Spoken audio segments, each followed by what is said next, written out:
Young astronomy PhD student Kate Dibiaski is using the Subaru telescope in Michigan when she discovers a comet near Earth. Her professor, Dr. Randall Mindy, congratulates her and names the comet after her. They calculate the comet's path and realize it will hit Earth in 6 months, causing a global extinction due to its enormous size.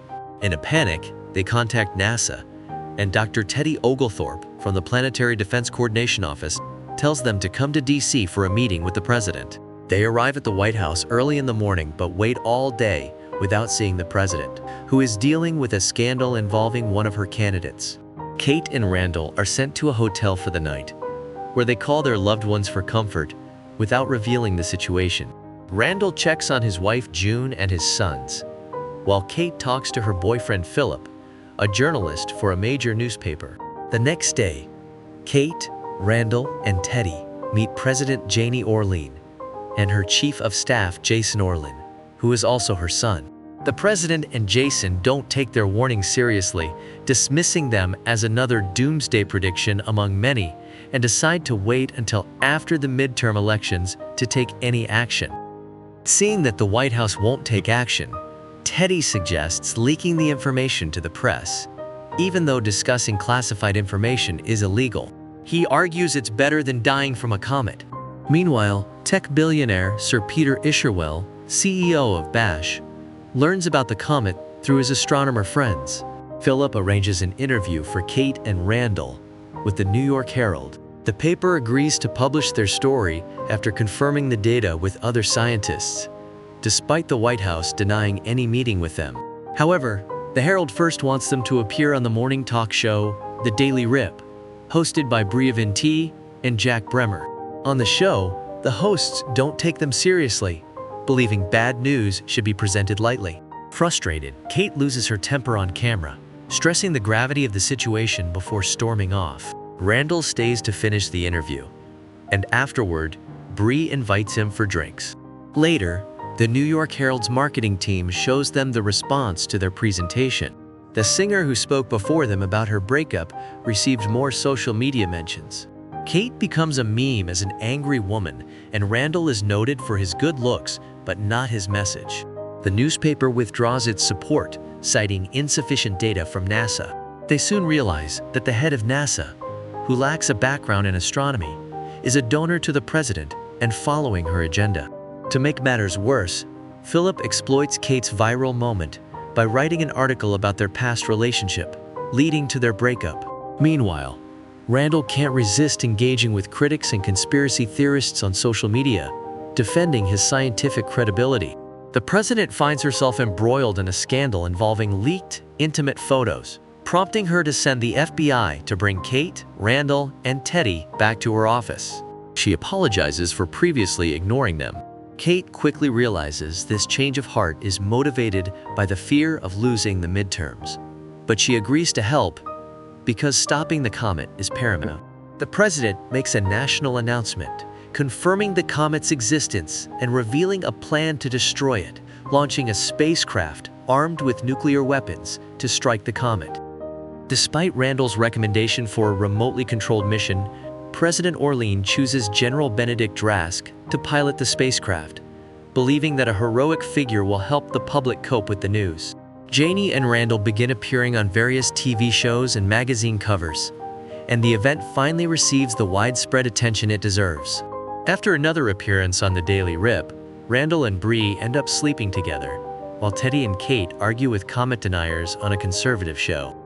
On the day of the launch, the event is broadcast globally. The spacecraft takes off successfully, but General Drask's microphone is muted because he makes offensive comments on camera.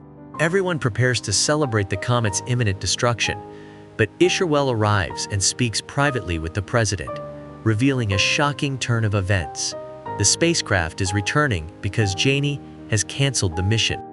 Hours later, as the world grapples with this unexpected news, Randall is appointed Chief Science Advisor to the White House and attends an emergency cabinet meeting, leaving Teddy and Kate behind.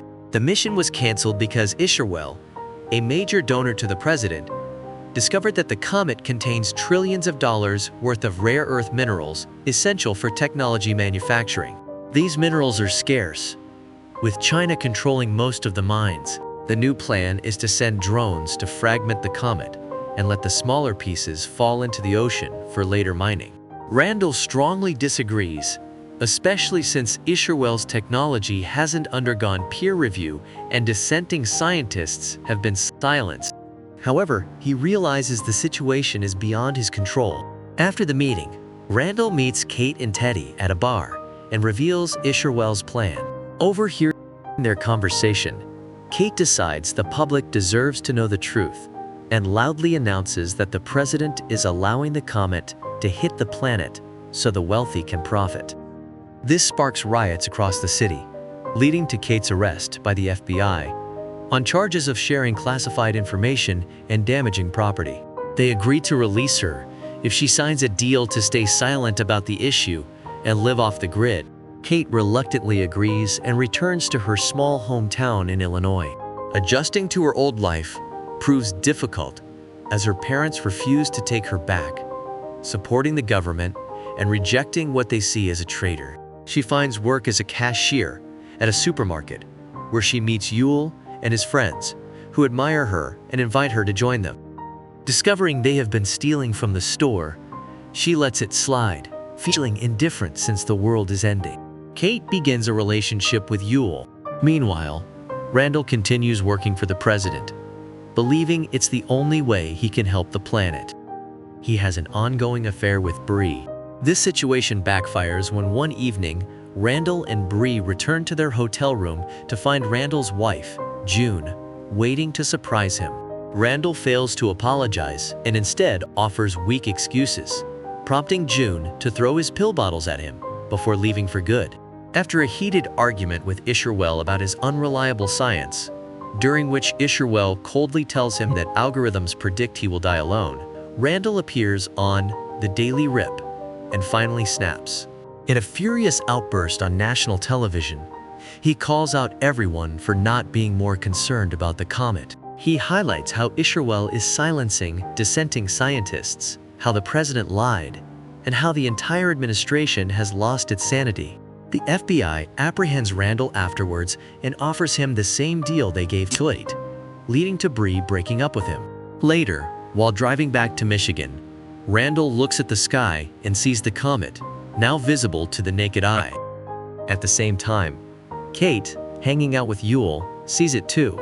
They record themselves with the comet in the background and urge the world to see it, sparking a movement called Look Up that goes viral. Millions of people around the world join the movement, posting about it online. Randall starts appearing on TV again, condemning the government's terrible plans and even gaining the support of two famous singers who release a special song called Just Look Up.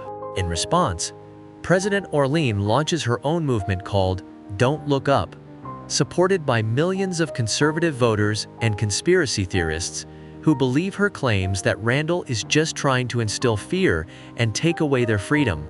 The streets erupt in riots and protests. Meanwhile, Russia, India, and China collaborate to send their own spacecraft to stop the comet, but the launch fails and the spacecraft explodes. As the comet approaches and even the deniers start to realize the truth, Randall decides to spend their last day together with Kate and Yule. They go grocery shopping and then head back to his hometown to be with his family. In these dire circumstances, June decides to take Randall back, confessing that she also cheated on him in college. Teddy joins them soon after. They all have dinner together, sharing stories and offering one final prayer as they await the comet's impact.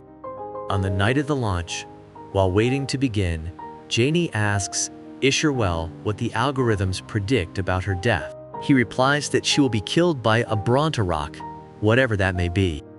The spacecraft takes off, but some of the drones are lost.